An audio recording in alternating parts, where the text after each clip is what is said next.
Parfait. Bonjour à toutes et à tous. Voilà, j'espère que vous avez le son, l'image, que tout va bien de votre côté. On va attendre encore quelques minutes le temps que tout le monde puisse se connecter. Et j'en profite du coup pour me présenter d'abord et présenter notre oratrice de ce soir. Moi, je suis Essamir Almanesh, donc je suis un des PG en euro ici à Erasme en deuxième année. Trésorier de Hoffman et on s'est probablement vu soit à une des réunions ou à un des webinaires où on a discuté un petit peu d'Hoffman et ce que ça implique. Et donc j'en profite justement pour vous rappeler que le 15 mars, le samedi 15 mars, on a le séminaire combiné avec la BNS le matin, qui est un programme scientifique assez intéressant. Et puis l'après-midi, surtout avec Hoffman et Babinski, on a essayé de mettre en place un programme aussi intéressant au niveau plutôt axé sur le tronc cérébral avec un côté neuro-ophtalmo, un côté plutôt ORL, ou en tout cas avec les vertiges. Et puis tout ça va être fini par un programme un peu interactif de quiz. Donc, n'hésitez pas à vous inscrire. Donc, pour vous inscrire, il faut le faire sur le site de la BNS. Donc, vous allez sur le BNS, je pense que c'est .org, c'est ça? Neuro.be, voilà. Neuro.be. Sur le site, directement sur la page d'accueil, vous avez tout en bas le symposium avec le petit formulaire à remplir, votre nom, votre prénom. Et à la fin, vous pouvez vous inscrire de différentes façons. Et celui que vous pouvez choisir ici en tant que membre de Hoffman, mais aussi éventuellement de la VNS par la suite, parce qu'il faudra le faire, c'est l'avant-dernier, donc RRFS Member BNS VVN Babinski Hoffman, Full Day Main Programme plus Babinski. Donc ça veut dire que vous vous inscrivez pour le programme du matin et de l'après-midi. Si vous voulez juste venir au matin, vous pouvez aussi le faire. Ça, c'est le troisième en partant du haut. Donc, c'est juste la même chose au début avec main programme à la fin.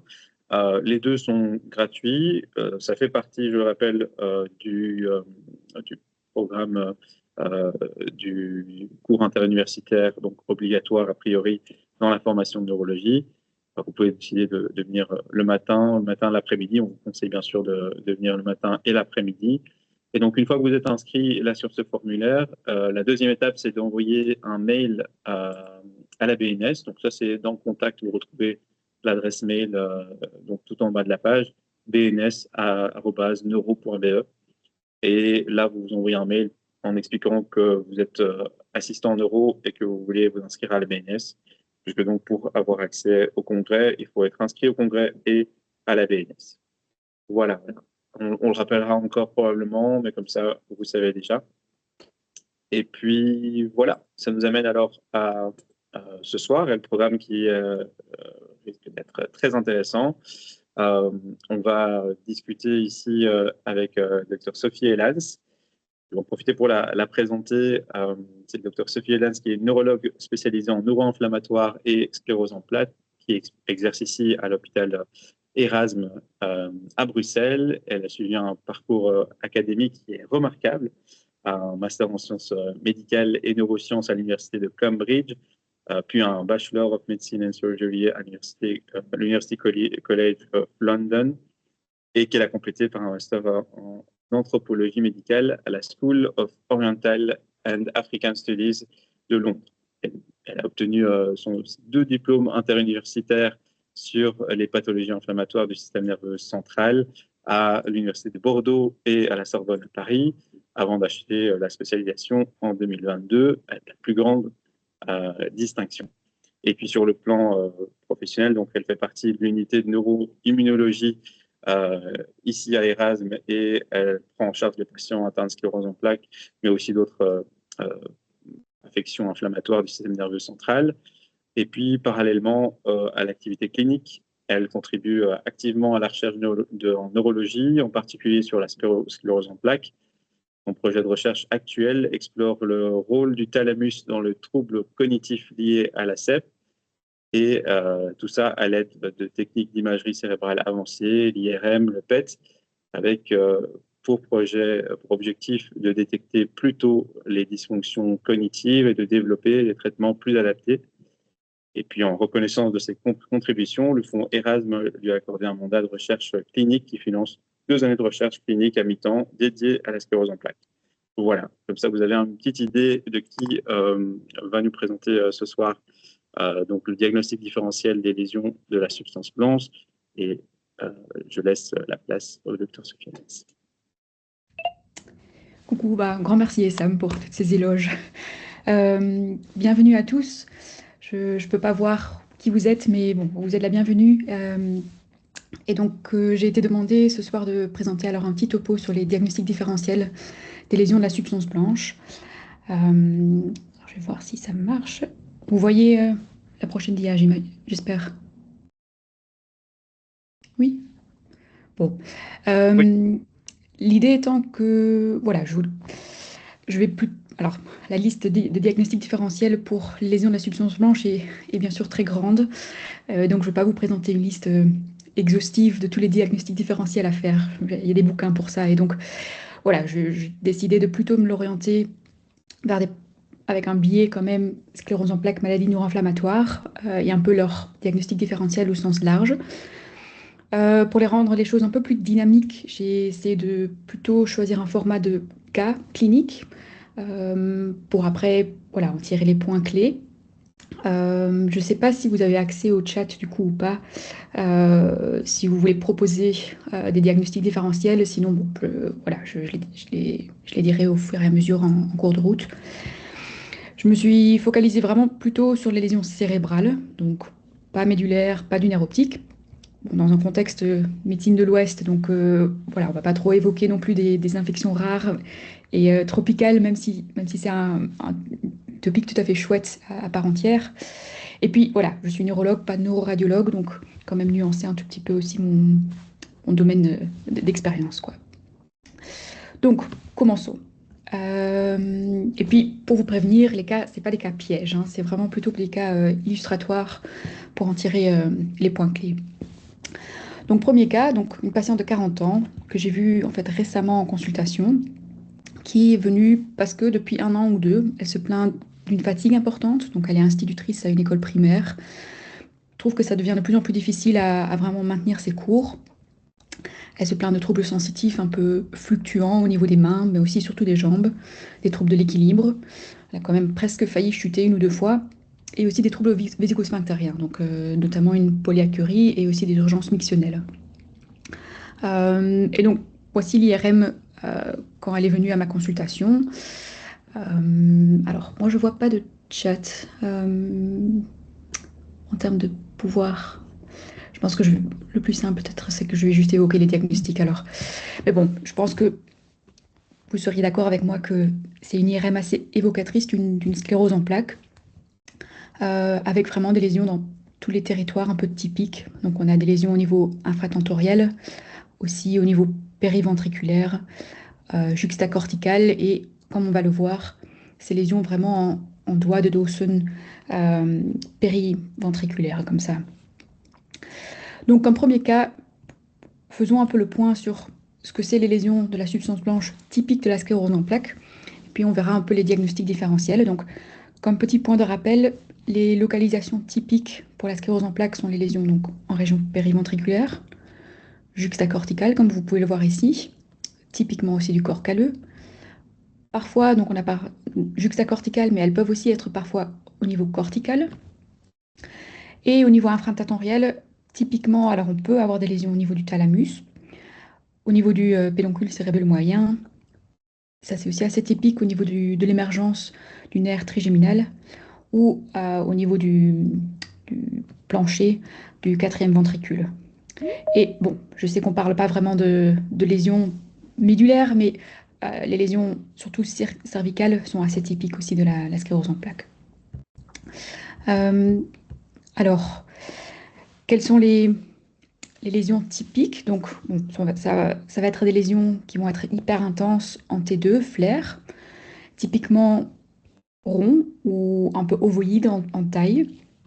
Elles doivent quand même faire au moins 3 mm de diamètre, donc les lésions punctiformes en tant que telles ne comptent pas. Et il faut qu'elle soit visible au moins sur 2 coupes consécutives à l'IRM. Et en termes de distribution, ça va être assez asymétrique de manière hasardeuse. C'est pas. Voilà.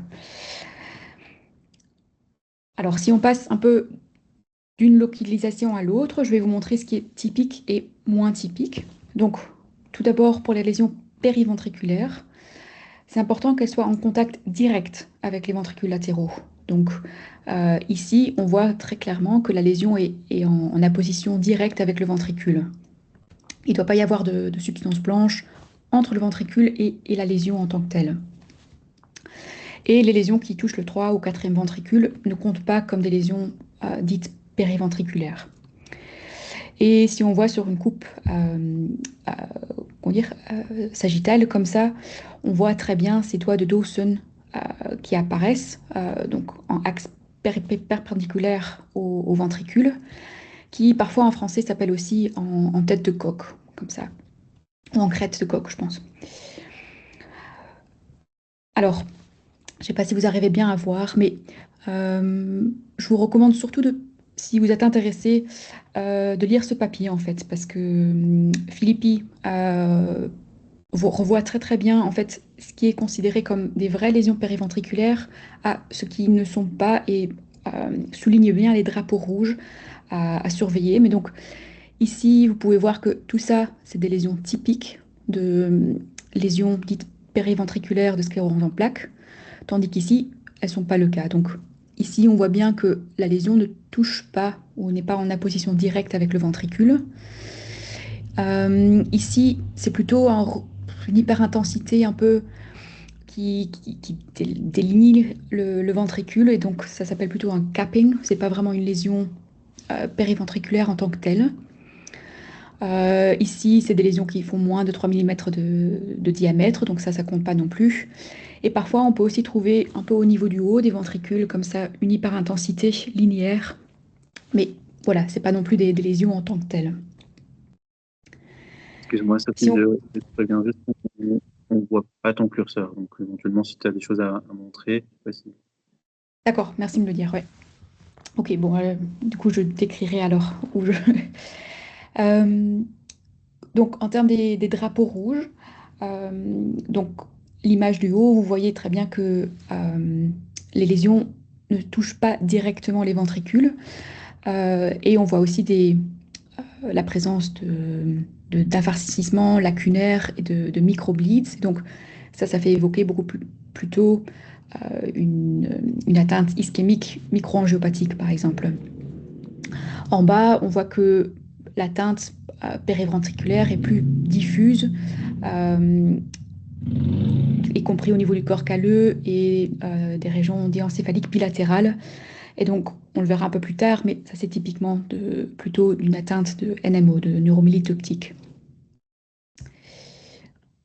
Si on passe à la prochaine. Euh, Alors, dans l'image du haut, vous voyez que oui, il y a une atteinte périventriculaire, mais qui touche plutôt la substance blanche profonde et les pôles temporaux antérieurs. Et donc là, ça nous fait plutôt évoquer, par exemple, un cas d'acyle. L'image en bas à gauche, oui, c'est périventriculaire, mais c'est plutôt des atteintes au niveau du corps calleux. Et donc ça fait typique vraiment du SUSAC, donc ces lésions un peu en forme oui, boule de neige, de snowball lesions. Et puis à droite, voilà, des atteintes un peu plus diffuses, comme ça, extensives. À nouveau, c'est pas très CEP-like, et donc ça nous fait penser plutôt à des atteintes systémiques, comme par exemple le lupus. Donc ça, c'est quelques drapeaux rouges pour les lésions périventriculaires. Maintenant, si on passe aux lésions juxtacorticales ou corticales, euh, comme vous le voyez ici, donc ici, juxtacorticale, on veut dire que la lésion inflammatoire, donc de sclérose en plaques, touche vraiment le cortex. Et donc, elle va entreprendre ces fibres en U qui sont ici en jaune, alors du coup. Contrairement à l'image à droite, où les fibres en U sont épargnées et la lésion ne touche pas le cortex en tant que tel. Et donc ça, c'est pas une lésion dite typique juxtacorticale. À savoir qu'au niveau de la sclérose en plaques, parfois les lésions peuvent aussi être corticales et donc vraiment dans le cortex cérébral, quoi. Donc cortical et juxtacortical sont tous les deux acceptés. À nouveau, alors à gauche, vous voyez des lésions typiques de lésions juxtacorticales. Donc vous voyez bien hein, que ça contourne un peu comme ça le cortex, tandis qu'à droite sont quatre exemples, en tout cas de lésions qui ne le sont pas. Soit parce que les lésions sont trop petites, punctiformes, soit parce qu'il y a vraiment un détachement, enfin la substance blanche qui sépare le cortex de la lésion en tant que telle. Et puis quelques exemples de drapeaux rouges à nouveau. Donc l'image du haut, sont de nouveau des atteintes plutôt typiques ischémiques microangiopathiques, parce qu'on voit qu'il y a de la substance blanche qui sépare le cortex de la lésion en tant que telle. Et donc les fibres en U sont d'habitude épargnées parce que ils sont très bien vascularisés et donc d'habitude ne sont pas atteintes dans les atteintes, enfin, elles ne sont pas touchées dans les atteintes microangiopathiques de nature ischémique.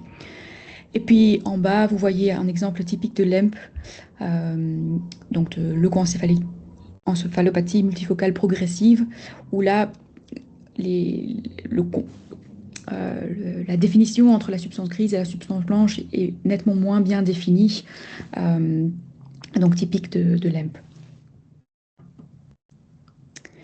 Si on passe maintenant aux lésions plutôt infratentorielles, donc à nouveau des exemples typiques pour la sclérose en plaques. Donc, au niveau du pont, elles sont surtout en fait en périphérie. C'est là où les fibres sont le plus minimisées et donc le plus facilement touchées. Contrairement, on va le voir, mais aux atteintes ischémiques qui sont plutôt d'une atteinte centrale du pont. Mais du coup, la STEP peut aussi toucher, a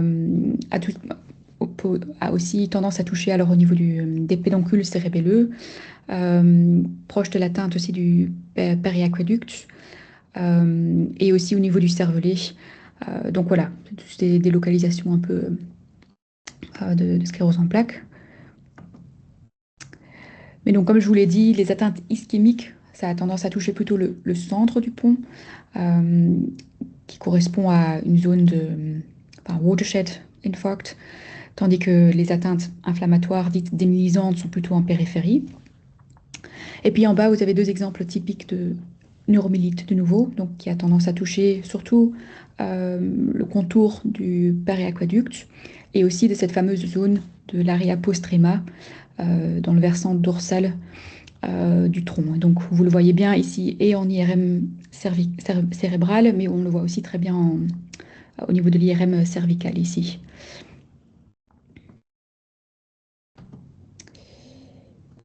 La prochaine. Ouais.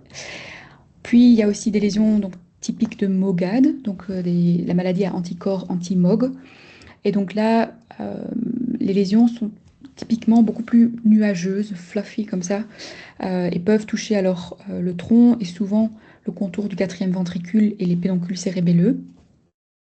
Et puis en bas, vous verrez plutôt alors des lésions typiques de neurobéchette qui sont typiquement beaucoup plus larges, ont tendance à toucher et le diencéphale ou un peu plus haut aussi, mais ça va être des lésions un peu plus grandes aussi en taille. Puis on passe aux lésions, donc en termes de sclérose en plaques. S'il y a une lésion active, donc dite active inflammatoire, elle va typiquement se rehausser avec le gadolinium. En fait, c'est parce qu'il y a une rupture un peu de la barrière hématoméningée et donc le contraste se dissipe et donc se rehausse. Et ça, typiquement, ça dure 2 à 8 semaines, quoique souvent c'est moins de 4 semaines le temps que la lésion soit active. Donc souvent, quand un patient présente une poussée, c'est là où on va voir ces lésions actives. Alors, le rehaussement peut être de trois formes. Donc à gauche, l'image A, vous voyez que c'est plutôt un rehaussement nodulaire. Au milieu, ça va être un rehaussement en forme d'anneau, mais un anneau ouvert. Et donc ça, c'est en fait le plus typique. Et c'est un rehaussement qui est fermé. Alors, ça peut arriver dans la sclérose en plaques, mais c'est nettement moins typique. D'habitude, on parle surtout d'un anneau, d'un rehaussement avec anneau ouvert, avec l'anneau qui s'oriente vers le ventricule. Alors, comme vous le savez peut-être, les critères de McDonald's sont en révision. Ils ont été présentés pour la première fois lors du congrès de l'ECTRIMS euh, à Copenhague en septembre et devraient être publiés vraisemblablement dans les semaines ou les mois à suivre. Euh, et donc, je me permets d'ajouter deux autres signes assez typiques de la sclérose en plaques ici à cette présentation parce qu'en fait, elles vont être incorporées dans les nouveaux critères diagnostiques. Et donc, les deux signes sont ceux de la veine centrale et aussi les anneaux paramagnétiques. Et donc, je me permets de juste toucher brièvement là-dessus parce que, en fait, ces deux signes qui sont euh, très représentatifs de sclérose en plaques qu'on trouve rarement dans d'autres maladies et donc vraiment aident à faire la part des choses et que, du coup, vous allez aussi peut-être trouver plus facilement dans des rapports, bien que ça nécessite des séquences dédiées pour éliciter ces signes. Mais donc, tout d'abord, le signe de la veine centrale, bon, le nom indique donc que dans ces lésions dites inflammatoires, on identifie la présence d'une veine qui passe à travers cette lésion. Donc ici, on voit la même chose un peu en anapathie, où on voit cette veine à travers lésions plutôt inflammatoires. Alors, voilà ce que ça ressemble à l'IRM. Euh, donc, vous le voyez bien ici. Donc, ici, c'est un peu comme une graine de café où vous voyez la vénule passer à travers la lésion. Ici, c'est plutôt comme enfin, pardon, vous ne voyez pas l'image. L'image B, c'est plutôt comme un donut ou un bagel où on voit un point au centre de la lésion qui identifie cette vénule. Euh, et donc là aussi, il y a des critères radiologiques qui ont été bien définis pour être sûr que, voilà, on parle tous de la même chose. Mais donc, voilà, je vous laisse les lire, il y a les références aussi. Euh, mais donc, pour les nouveaux critères diagnostiques de McDonald's, ce qui a été convenu, c'est que si on arrive à identifier 6 de ces signes de la veine centrale, donc Select 6, ils ont utilisé comme acronyme, et ben, c'est un point en plus pour apporter un diagnostic de sclérose en plaques, parce que ça apporte une haute sensibilité et spécificité pour la maladie. Euh, on le retrouve dans quelques autres pathologies, par exemple comme le SUSAC, mais voilà, c'est quand même relativement rare. Puis, lésion paramagnétique. Donc, pour comprendre un peu ce que c'est une lésion paramagnétique, ça vaut la peine de juste reprendre un peu la lésion ou la plaque inflammatoire de sclérose en plaques.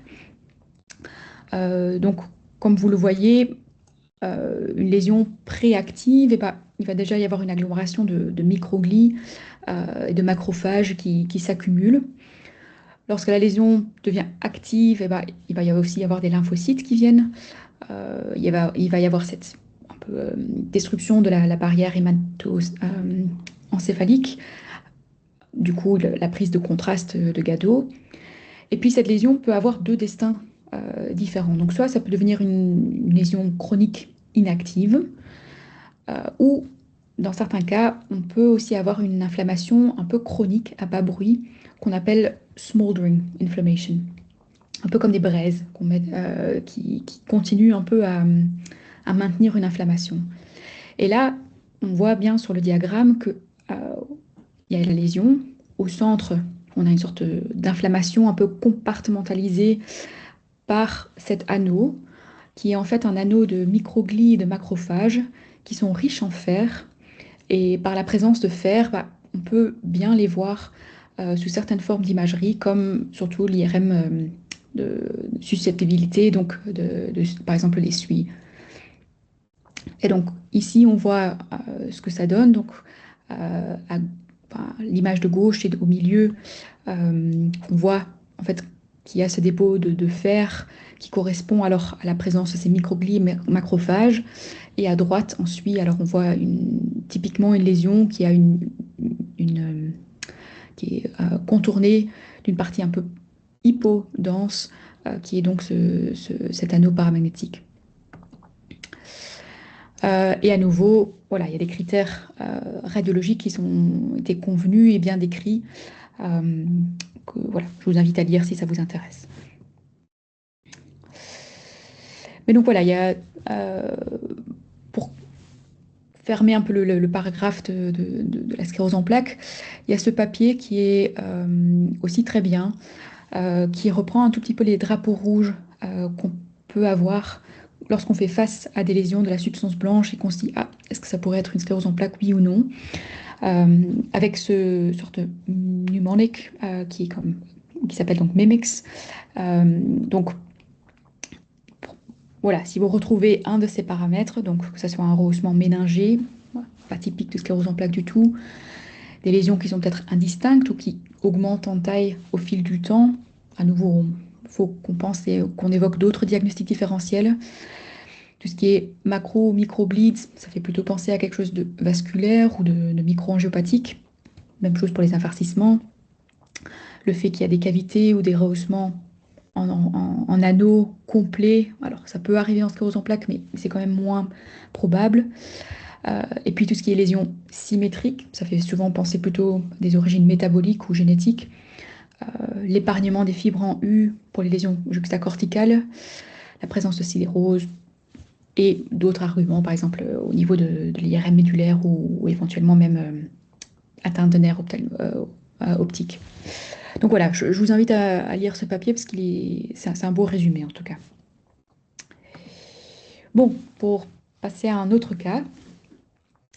Donc ça, c'est une patiente que j'ai vue il y a un an ou deux, 27 ans, enceinte de 5 mois, et qui présentait une hémiparésite droite d'apparition progressive depuis environ 3 mois.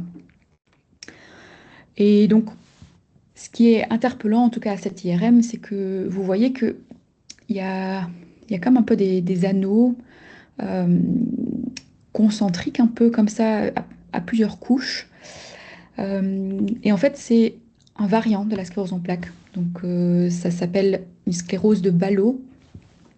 C'est relativement rare, mais ça peut arriver. Et comme vous pouvez le voir, c'est un peu comme des couches d'un oignon. Donc, c'est des anneaux concentriques et voilà, qui représentent en fait des différentes phases de démyélisation. Euh, et voilà, l'image est vraiment pathognomique. Enfin, quand on voit ça, on sait qu'on est face à une sclérose de Ballot. Euh, il peut y avoir un tout petit peu d'œdème au contour de la lésion, mais d'habitude c'est relativement minimal. Éventuellement aussi un peu de rehaussement au gadolinium pour la lésion inflammatoire la plus récente, donc le dernier anneau euh, oui, qui témoigne de lésions d'inflammation active. Euh, et donc typiquement, c'est des femmes jeunes, enfin plus femmes que hommes, à un âge relativement jeune, de 34 ans, mais bon, je pense que ça peut arriver à un âge assez varié. Et ça semble être un tout petit peu plus fréquent pour les patients venant d'origine plutôt d'Asie de l'Est. Mais voilà.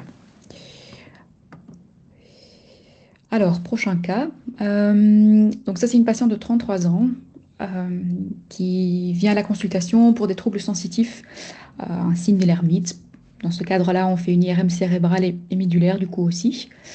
Et à savoir qu'elle a un antécédent de polyarthrite rhumatoïde pour lequel elle est sous étanercept.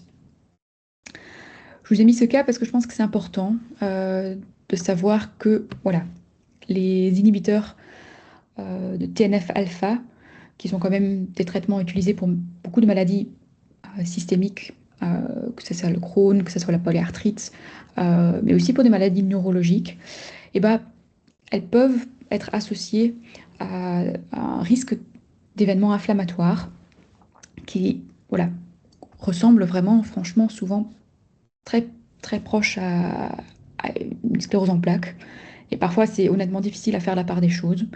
Donc, on se retrouve à faire des bilans et voilà, ne sachant pas tout à fait si est-ce qu'il y a une sclérose en plaques qui est en voie de développement ou est-ce que c'est juste l'inhibiteur de la TNF-alpha.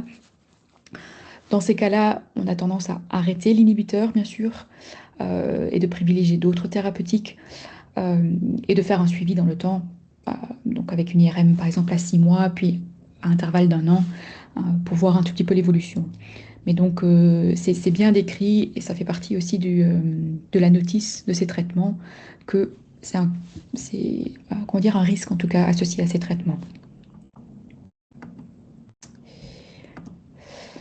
Voilà, bon, je vous ai ajouté celui-là parce que je pense que tout le monde qui a fait une garde fait face à ce genre de cas.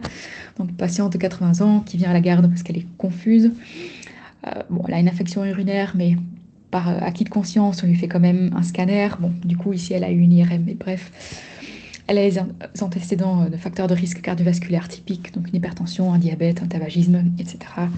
Bon, vous êtes tous d'accord avec moi que c'est plutôt une atteinte, comment dire, des petits vaisseaux, qui est due alors à une hypoperfusion chronique. Et je vous ai mis ici les images du score de FASECAS, donc une manière d'écrire la sévérité de ces atteintes. Pour ceux qui ne connaissent pas, donc il y a un score pour l'atteinte de la matière blanche profonde et aussi une autre pour l'atteinte périventriculaire, qui est scorée de 0 à 3. Donc sur la bande du haut, vous voyez que à gauche, on ne voit rien. Pour un 1, on a quelques lésions punctiformes qu'on peut voir. Pour le score 2, ça commence à être un peu plus confluent. Et 3, c'est franchement confluent. Enfin, on voit que c'est assez étendu au niveau de l'atteinte. Et puis en bas, c'est plutôt l'atteinte périventriculaire. Donc 0, qu'il n'y a rien. 1, on voit de nouveau un peu ces caps autour de la tête des ventricules. Euh, pour un score 2, ça devient un peu plus halo-like. Et puis à 3, de nouveau un peu irrégulier, un peu, comment dire, confluent. Euh, mais donc vous voyez aussi que c'est relativement symétrique, bilatéral, que les lésions sont souvent de taille un peu plus importante qu'au niveau de la sclérose en plaques.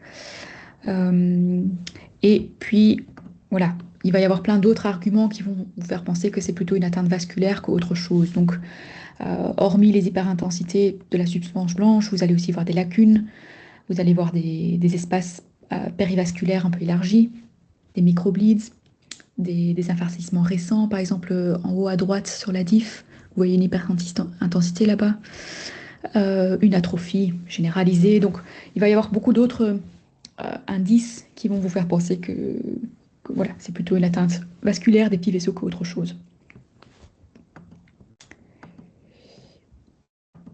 Voilà. Le prochain cas, une patiente de 46 ans, migraine avec aura. Donc à nouveau, on se dit est-ce que c'est quelque chose, oui ou non? Bah, faut savoir qu'avec la migraine, en fait, on a une augmentation de 2 à 4 fois la prévalence de développer des lésions de la substance blanche. Et donc, c'est pas, voilà, si on fait une IRM à quelqu'un qui est typiquement migraineux, c'est pas inhabituel de voir des lésions. Mais bon, elles sont d'abord typiquement plus la substance blanche profonde, sous-corticale, parfois périventriculaire, mais c'est moins fréquent. Et on voit qu'il y a nettement plus de lésions pour ceux qui ont des migraines avec aura, ceux qui ont des migraines à une à une fréquence plus intense. Souvent, elles peuvent être plutôt latéralisées du côté où la céphalée est localisée. Et parfois, elles peuvent apparaître de manière transitoire, donc vraiment plutôt pendant les attaques de migraine et puis disparaître par la suite. Et comme vous pouvez l'imaginer, c'est parfois quand même assez difficile de différencier ça de la sclérose en plaques. D'une part, de la présentation, donc on parle de patients souvent dans leur vingtaine, trentaine. C'est un peu plus souvent dans les femmes que les hommes. Euh, et la sclérose en plaques est associée avec des migraines et migraines, voilà. Donc parfois faire la part des choses, c'est pas évident. Mais bon, au moins, voilà, ne soyez pas surpris si vous voyez quelques petites lésions euh, pour des patients qui ont un antécédent de migraine connu. Un cas un peu différent. Donc, j'ai décidé qu'elle a toujours 46 ans, qu'elle a toujours des migraines avec aura, mais bon, clairement là, l'IRM est un peu plus pathologique. Euh, Donc, si vous le voyez bien, il y a des atteintes quand même assez confluentes de la substance blanche qui comprennent alors le pôle frontal ici, la capsule externe, temporale. Donc ici, on est clairement face à un autre cas de figure, qui est donc le cas d'acyle.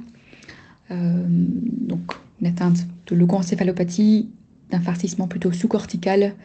Euh, voilà, et c'est, comme vous le savez, hein, une maladie génétique, donc héréditaire, à trait dominant. Il y a aussi un trait récessif. Mais pour le trait dominant, donc on va avoir des hyperintensités de la substance blanche bilatérale, souvent symétriques, euh, qui peuvent être donc typiquement du pôle temporal, de la capsule externe. J'oublie que vous ne voyez pas ma souris, désolée. Euh, des, des régions frontales, pariétales, et qui vont être associées, alors comme vous le voyez dans les images du bas, à des lacunes aussi, des microbleeds, euh, des infarcissements. Donc voilà.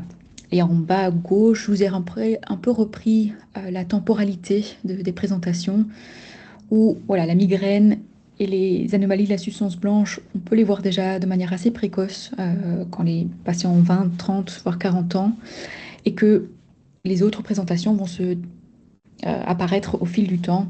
Donc d'habitude à chaque fois 5-10 ans d'intervalle. Donc d'abord des AVC, puis les problèmes plutôt de l'humeur, d'apathie, l'installation de symptômes plutôt moteurs, voire sensitifs, et puis surtout en fond l'apparition quand même de troubles exécutifs et à un moment donné des problèmes de démence aussi. Voilà, alors pour un prochain cas, changer un tout petit peu. Donc ça c'est une patiente de 20 ans qui se présente à la gare depuis 3 jours parce qu'elle présente une confusion, enfin légère, mais quand même un peu somnolente, des maux de tête. Et depuis ce jour, elle présente aussi une baisse de l'acuité visuelle et une perte d'audition de l'oreille gauche. Donc pour ceux qui sont attentifs, vous voyez déjà une triade de symptômes qui s'installe ici. Et à l'IRM, quand même quelque chose de douteux au niveau du corps calleux. Donc présentation assez typique d'un SUSAC, qui est une maladie auto-immune aussi, qui va toucher les petits vaisseaux et au niveau cérébral, de la rétine et de l'oreille interne. Et d'où la triade alors d'encéphalopathie, donc pourquoi elle était confuse et un peu somnolente.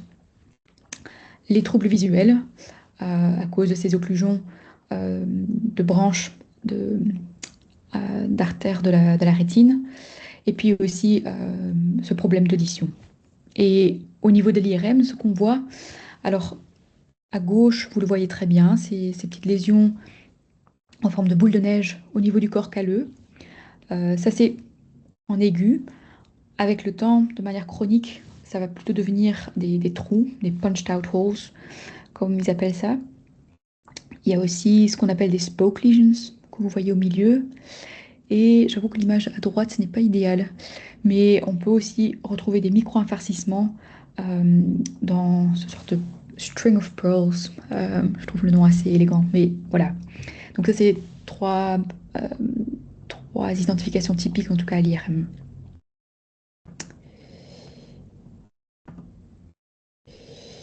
Ok. Prochain cas. Donc ça, c'est une patiente de 27 ans euh, qui a des nausées, des vomissements depuis 3 semaines. Elle est déjà venue à la garde 1 ou 2 fois, étiquetée de gastro-entérite, envoyée à la maison. Mais là, depuis un jour, elle présente vraiment des francs troubles de la déglutition et aussi une petite dysarthrie. Et ce qu'on voit ici à l'IRM, donc j'ai exprès choisi une IRM cérébrale et pas médulaire, mais on voit clairement qu'il y a une atteinte au niveau de la partie dorsale, enfin de l'area postrema, hein, je ne vais pas vous mentir, mais donc qui est typique d'une maladie de neuromyélite optique. Juste pour vous donner un petit rappel des critères diagnostiques, donc pour la neuromyélite optique, il faut avoir des présentations cliniques clés, donc névrite optique et myélinites sont les plus évidentes, bien sûr. Mais au-delà de ça, il y a l'aria postrema. Je vais vous montrer d'autres images juste après. On peut aussi avoir un syndrome du tronc cérébral qui se présente de manière aiguë. On peut aussi avoir une atteinte du diencéphale qui peut être associée à une narcolepsie ou autre symptomatologie. Et il peut y avoir aussi d'autres syndromes plus cérébraux, mais tant que c'est avec des lésions NMO-like typiques. En plus de ça, bien sûr, les anticorps et d'avoir exclu d'autres diagnostics alternatifs. Donc, pour se concentrer au niveau des atteintes cérébrales, je pense que médulaire et nerf optique, c'est un topo en soi. Mais donc, à gauche, vous voyez clairement une atteinte de l'aria postrema. Et souvent, ça va se présenter alors avec des nausées, des vomissements, un hoquet. Et donc, voilà, souvent, il y a un retard à l'identification de ce syndrome parce que souvent, les patients vont être en errance diagnostique, passer en gastro et autres. Donc, l'atteinte est très typique.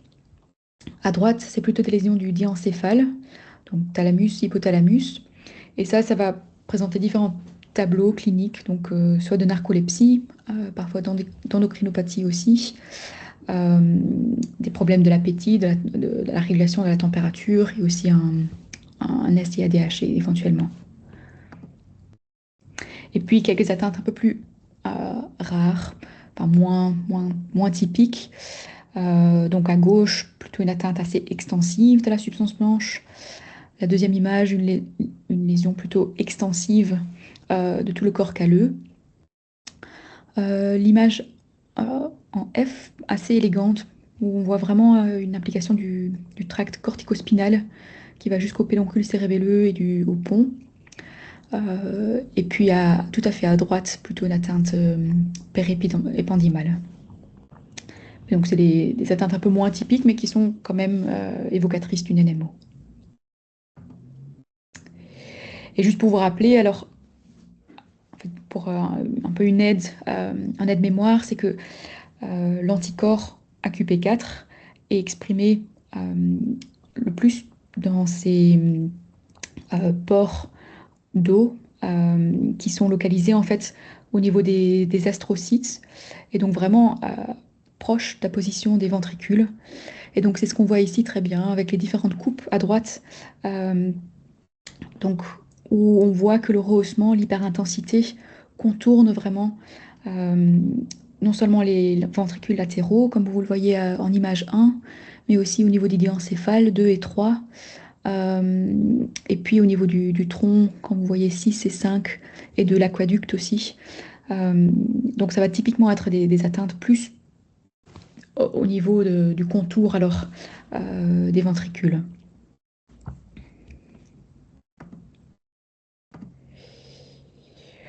Prochain cas, donc ici on est face à un patient de 25 ans qui a eu un syndrome grippal la semaine dernière, et puis 2 jours vraiment confus, une vision double, des troubles de l'équilibre. Bon, je pense que c'est assez évident à l'IRM que vous voyez ici, mais donc il y a vraiment des atteintes multifocales d'hyperintensité qui font quand même très démyélinisant, avec une présentation clinique qui est quand même assez aiguë. Donc ici, les images sont vraiment typiques d'un ADEME. Comme petit récapitulatif des critères diagnostiques, donc l'ADEME, c'est vraiment un premier épisode d'une atteinte clinique qui témoigne vraiment d'une atteinte polyfocale, inflammatoire, démyélisante, sous-jacente. Il faut qu'il y ait une encéphalopathie qui n'est pas expliquée par une fièvre ou une autre maladie systémique ou éventuellement un syndrome un peu postictal. Il faut qu'il y ait des anomalies à l'IRM qui sont typiques d'une atteinte démyélisante dans un délai en dessous de 3 mois.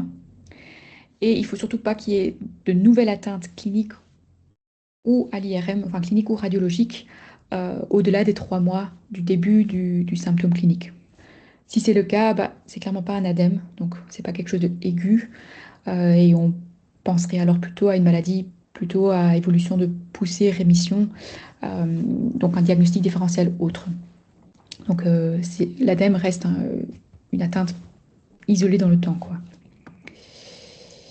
Et donc typiquement à l'IRM, on va avoir des atteintes diffuses, euh, mal délignées, démarquées, des lésions très larges quand même, au-delà de 1 ou 2 centimètres de diamètre.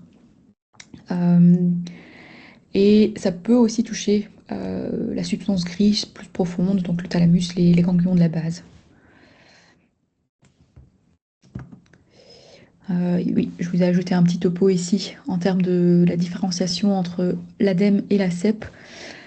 Voilà, que lésions périventriculaires dans l'ADEME, ça existe, mais c'est nettement moins fréquent que dans la sclérose en plaques. Par contre, les lésions sous-corticales isolées, de la substance grise, des lésions mal définies, c'est plus fréquent pour l'ADEME. Même chose pour des lésions, des atteintes plus symétriques, larges, confluentes. Euh, donc voilà, mais ça je vous laisse lire à votre aise. Ce qui est important à savoir, c'est qu'avec l'ADEME, euh, l'image radiologique ne suit pas toujours la clinique, ou en tout cas il y a un délai, et qui peut être jusqu'à 1 mois. Donc si vous suivez la temporalité du temps en haut, donc à 2 jours, on ne voit pas grand-chose à l'IRM. À 1 semaine, le patient est intubé aux soins intensifs. On devine peut-être une hyperintensité ou deux, mais c'est qu'à 3 semaines vraiment que voilà, il y a quelque chose de clair qu'on retrouve à l'IRM. Et c'est là en fait où le patient commence à récupérer. Euh, et puis les images à 1 mois et 2 mois. Et donc voilà, si l'image clinique est typique d'un ADEME et que l'IRM est normal, ça ne devrait pas écarter le diagnostic d'ADEME. Même chose avec le traitement. Voilà, parfois on pense qu'il y a un délai, mais en fait c'est oui, l'imagerie tarde sur l'évolution clinique. Et donc un deuxième topo ici entre ADEME et CEP.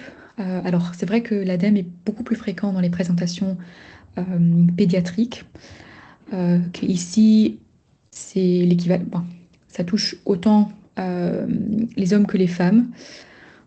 Petite faute pour le côté de la sclérose en plaques, parce que bon, vous savez tous que c'est plus fréquent chez les femmes que chez les hommes. Alors, dans l'ADEME, souvent un syndrome grippal qui précède la présentation clinique. L'encéphalopathie est typique, tandis que ce n'est pas le cas pour la sclérose en plaques. Euh, c'est une attaque, pour l'ADEME, c'est une attaque isolée, avec une présentation qui peut peut-être fluctuer hein, sur les 3 mois, mais sans d'autres évolutions au-delà de 3 mois. Les lésions à l'IRM sont typiquement larges. Elles ont tendance à partir avec le temps. Et puis aussi au niveau de la biochimie, enfin pas la biochimie, mais la ponction lombaire, clairement, les valeurs ne vont pas être les mêmes pour l'ADEME et la SEP. Quand on parle d'ADEME, je pense que c'est important de parler du MOGAD aussi, parce que c'est un diagnostic, enfin, c'est une des causes fréquentes de l'ADEME, notamment à l'âge pédiatrique. Et donc, voilà, j'utilise ça pour un peu faire un point en même temps pour les autres présentations qu'on peut voir pour le MOGAD. Donc, petit point de rappel pour le MOGAD, les points les plus typiques, c'est quand même la névrite optique et la myélite, un peu comme l'NMO. Mais par contre, les autres événements démyélinisants sont donc l'ADEME. On peut avoir des atteintes mono- ou polyfocales cérébrales, ou aussi au niveau du tronc ou du cervelet. Et il y a aussi une atteinte assez typique, cette fois-ci corticale, qui s'appelle, avec l'acronyme FLAMES. Euh, donc voilà, ça c'est un peu les deux autres atteintes en dehors de l'ADEME qu'on peut trouver. Donc à gauche, vous voyez plutôt les atteintes du cervelet et du tronc, qui de nouveau sont un peu larges, confluentes, comme ça, un peu, oui, un peu en nuage, fluffy, c'est des contours un peu mal définis. Et à droite, par contre, cette entité Flames, donc où il y a en tout cas une hyperintensité corticale au niveau de l'imagerie flair, qui est typiquement associée avec une présentation d'encéphalite et de crisée.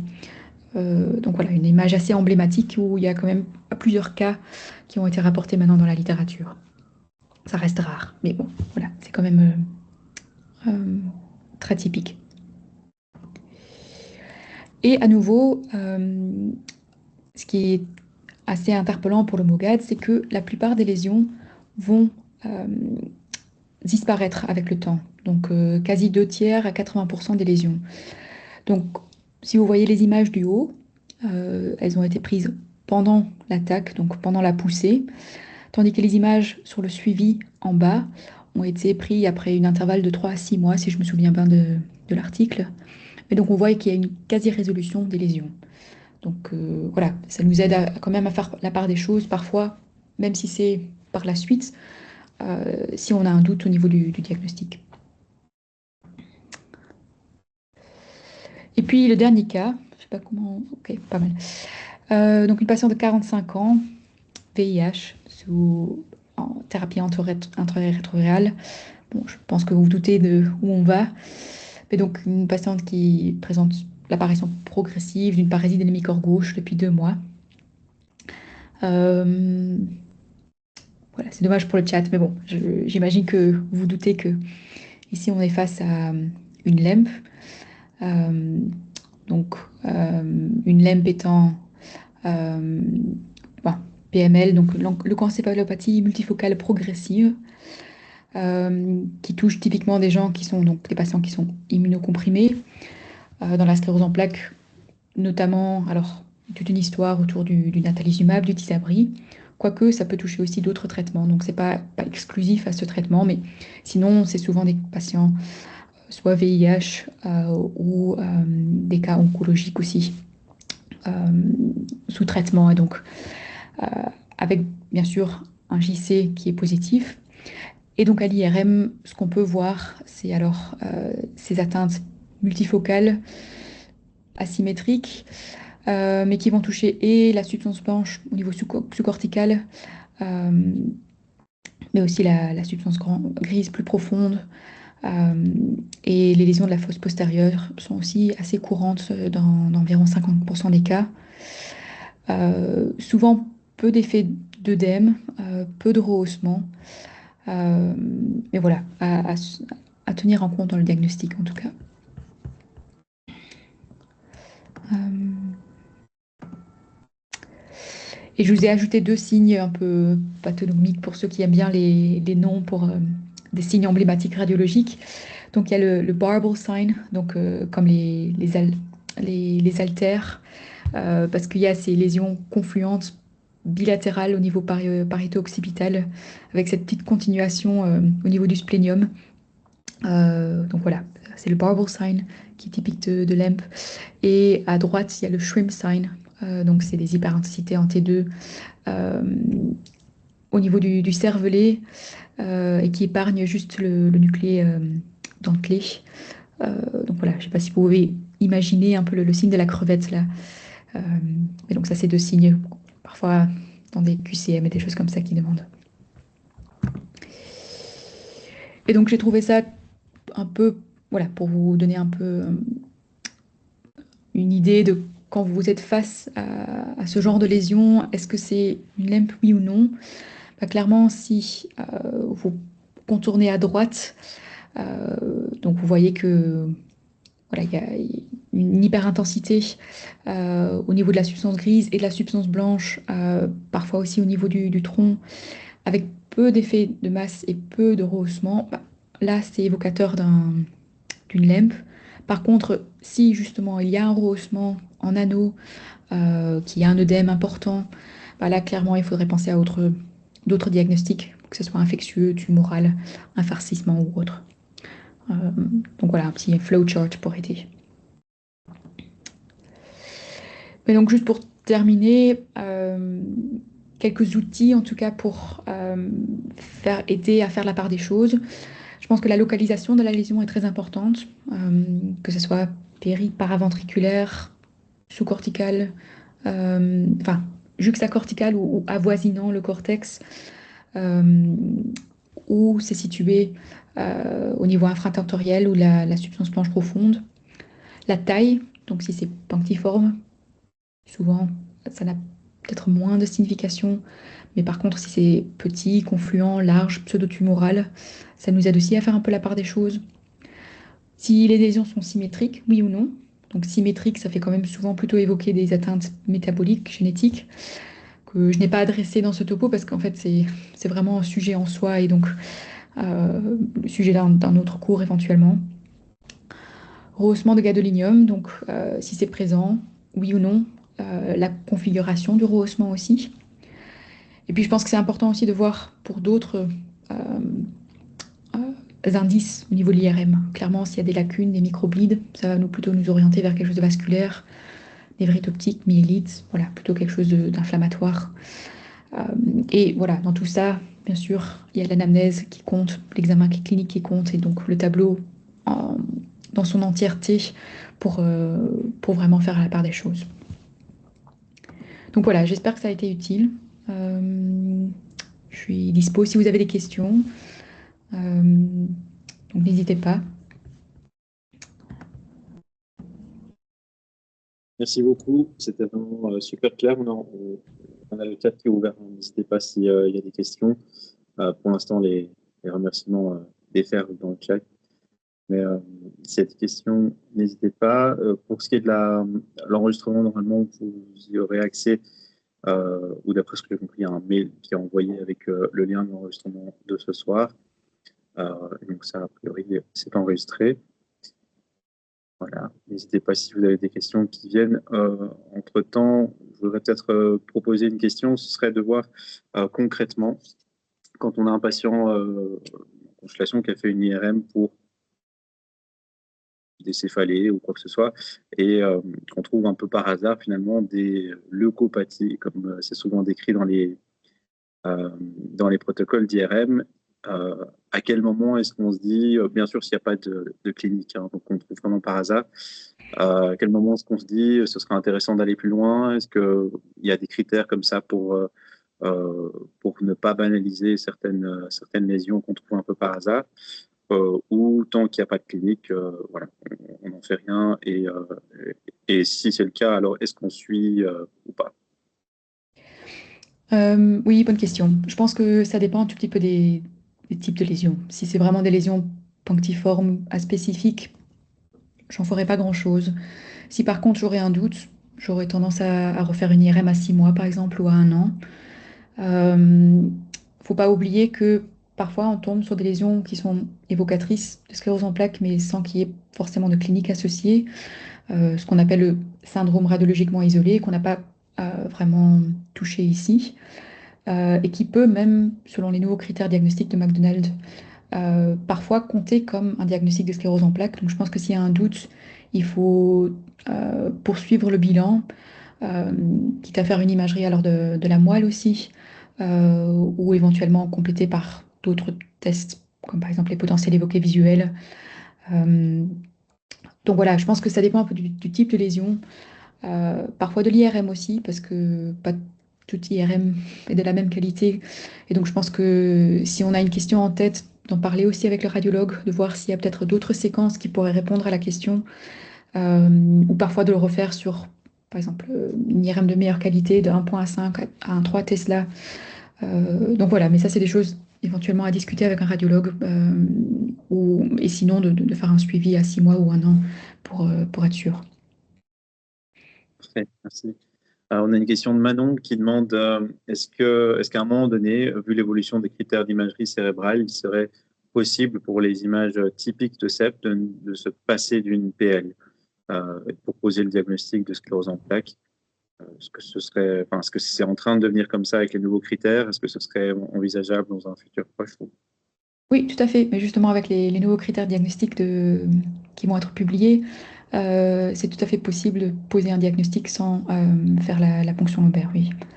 Donc, à nouveau, voilà, s'il y a un doute, c'est mieux de la faire, mais clairement, s'il y a des signes comme les signes de la veine centrale ou les anneaux paramagnétiques, voilà, assez d'arguments qui nous font vraiment penser que c'est une sclérose en plaques, c'est bien. Après, il ne faut pas oublier que dans tous les critères diagnostiques, ils disent toujours, ah, mais il faut exclure tout autre diagnostic différentiel. Donc voilà, parfois ça nous met un peu dans un cercle vicieux, mais si l'IRM est clair, la présentation est claire, oui, on peut, avec les nouveaux critères diagnostiques, s'épargner de faire une PL, à la grande joie de beaucoup de patients.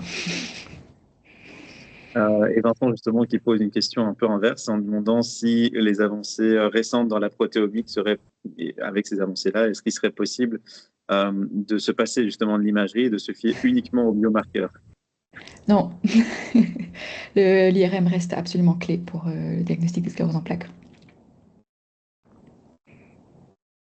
Je vais être... Voilà. Non, je pense qu'il faut vraiment pouvoir visualiser les lésions et être sûr qu'elles sont typiques. Et donc, voilà, on n'est pas encore à ce stade-là d'avoir trouvé un biomarqueur euh, tellement spécifique pour la sclérose en plaques qu'on peut s'épargner de faire l'IRM. Non. Merci beaucoup. Je ne sais pas s'il y a encore des questions éventuellement dans le chat. N'hésitez pas à les poser. Entre-temps, j'en profite pour vous rappeler encore une fois le congrès ou le symposium du 15 mars avec la BNS. Donc, comme on a dit au début du webinaire, un programme le matin, l'après-midi. Le matin, un programme scientifique qui a été préparé par la BNS et l'après-midi par Hoffman et Baranski, donc qui est l'équivalent néerlandophone de Hoffman. Et donc, on a un programme très intéressant qui se concentre plus sur le tronc cérébral l'après-midi. Donc, n'hésitez pas à vous inscrire, c'est sur le site de la BNS directement, donc neuro.be. Et sur la page principale, tout en bas, vous avez le formulaire à remplir. Vous choisissez celui juste pour la matinée ou pour l'après-midi avec à la fin écrit Babanski. C'est gratuit, il faut s'inscrire juste sur le site et après ça, vous vous inscrivez à la BNS en envoyant juste un mail à bns@neuro.be pour confirmer votre inscription à la BNS et au contact. Je vois qu'il y a une éventuelle autre question ici. Alors, quelle est l'orientation diagnostique devant une symptomatologie à poussée et rémission avec une première imagerie montrant une lésion pontique et une deuxième imagerie normale à l'intervalle d'un mois chez une patiente de 30 ans? A priori, un cas vécu. Donc plutôt une atteinte pontique, c'est ça? Oui. Et qui Et puis, disparaît alors après au fil du temps. c'est ça, un mois. Mais donc sans juste un événement isolé, sans deuxième poussée sans deuxième événement par la suite alors, si j'ai bien compris. C'est ça, a priori, donc, de symptomatologie à poussée rémission avec une première imagerie montrant une lésion. Alors, je ne sais pas s'il y a justement dans le contexte de poussée rémission, il y a eu plusieurs, plusieurs fois des symptômes. Ici, c'est pas précisé. Je ne sais pas si la personne qui a posé la question peut préciser. Mais a priori, la question est éventuellement d'une lésion qui disparaît à un mois. Euh, Est-ce que ça évoque quelque Ah, chose de diagnostic? oui, à nouveau, je pense que ça dépend aussi un peu de la localisation au niveau du pont, comme on a évoqué. Alors, les lésions plutôt périphériques seraient plutôt inflammatoires, parce que c'est là où il y a surtout les fibres minéralisées qui se trouvent. Une atteinte plus centrale, peut-être plutôt quelque chose d'ischémique vasculaire. Après, si c'est quelque chose qui disparaît au fil du temps, alors voilà, peut-être c'est un phénomène inflammatoire, éventuellement infectieux, post-infectieux. Quand on parle d'inflammatoire, éventuellement une lésion MOGAD, si ça disparaît dans le temps. Euh, voilà, mais à nouveau, je pense qu'il faudrait voir les images et puis voir aussi un petit peu en termes de l'histoire et de l'examen clinique. Mais sinon, j'ai oublié de mettre mon adresse mail, mais je suis tout à fait dispo si vous voulez m'envoyer des mails ou aussi pour d'autres références, d'articles qui vous intéressent. N'hésitez surtout pas. De projets, de collaboration, enfin, oui. Je suis tout à fait ouverte et dispo pour en discuter. Et Sam pourra me donner le mail si besoin. Ah oui, merci. Ah, Vincent, voilà, merci Vincent Vincent. l'a dit, Parfait. et entre-temps, une autre question, avec un grand merci. Est-ce que certaines sérologies infectieuses doivent être systématiquement réalisées face aux lésions classiques type CEP que vous avez présentées? Oui. Alors, ce qu'on a tendance à faire, c'est VIH, syphilis, CMV, EPV, quoi d'autre? HSV, hépatite B et C, on a tendance à faire. Euh, mais là, il y a un super topo, je pense, présenté par la Société française de la sclérose en plaques, avec la biologie de base standard à faire. Je peux la retrouver et te la partager avec Essam, et comme ça tu peux la diffuser. Ouais. Qui reprend vraiment tous les tests clés à faire euh, pour le diagnostic, oui. Très, très bien. A priori,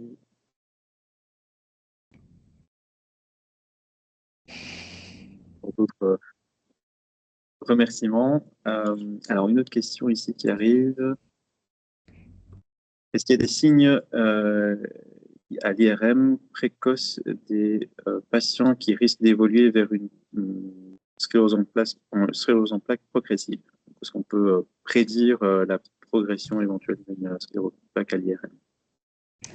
Euh, oui et non, mais alors ce sera plutôt des signes de neurodégénération.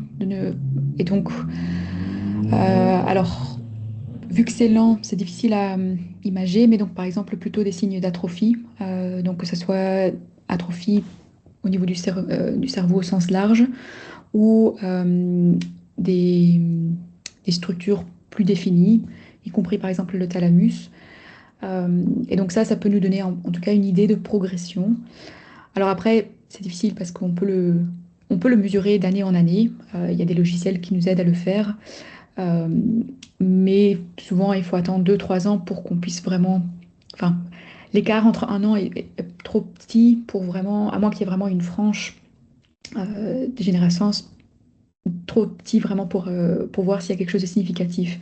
Mais donc oui, ça c'est des signes qu'on voit plutôt au fil du temps, après 2, 3 ans, que voilà, pourraient évoquer en tout cas plutôt un côté de progression de la maladie du sens tel. Ouais.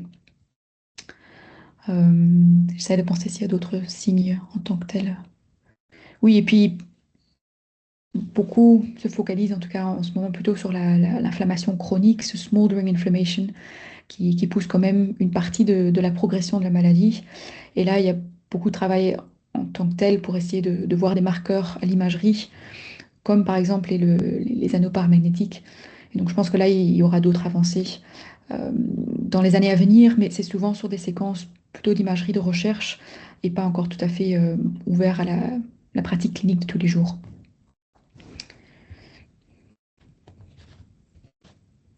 Parfait. Très bien, merci beaucoup. Et donc, ouais, ça reste un domaine aussi très intéressant au niveau de la recherche, justement, Tout à fait, beaucoup ouais. de choses en cours.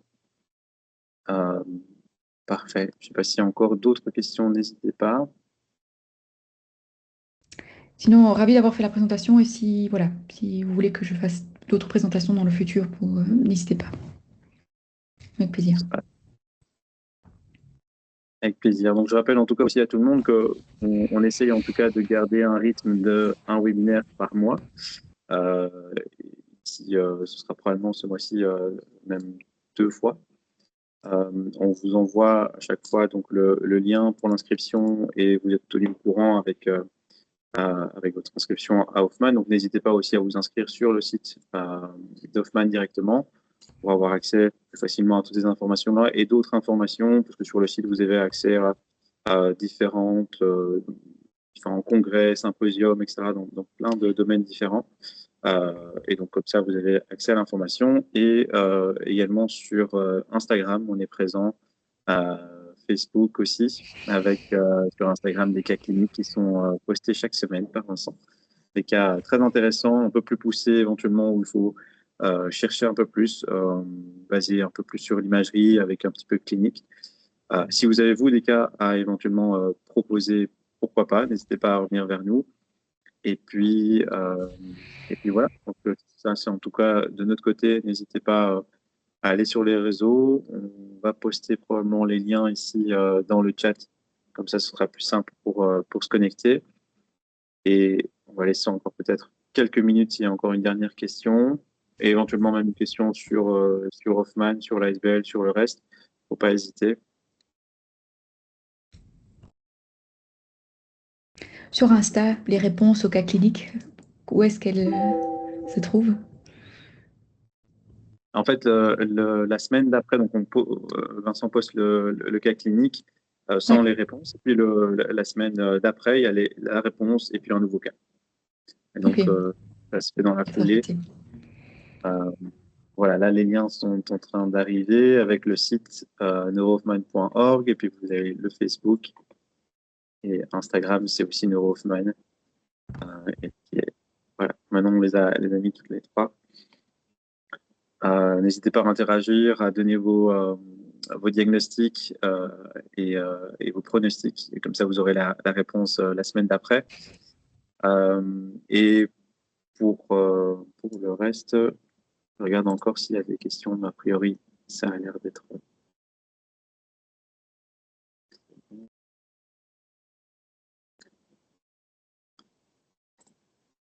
Voilà, parfait. Merci à tous et à toutes. Et je rappelle encore que on est aussi toujours très ouvert aux propositions, que ce soit des sujets, des orateurs. Si vous connaissez des gens qui sont intéressés dans vos hôpitaux, dans les différents réseaux, il ne faut pas hésiter à nous contacter. Comme on l'a dit, on essaie de faire ça une fois par mois, donc on a l'opportunité d'accueillir pas mal de monde et éventuellement sur des sujets aussi très, très, très variés. On essaye à chaque fois que ce soit quelque chose d'un peu interactif comme ce soir, que ce soit éventuellement adapté aussi aux assistants, donc pas trop théorique mais aussi pratico-pratique. Donc on a essayé de faire ça pour les webinaires jusqu'à maintenant. Et n'hésitez pas si vous avez des propositions, des choses qu'on pourrait changer, améliorer dans la façon de faire. Voilà, merci à toutes et à tous d'être connectés ce soir et à la prochaine. À bientôt.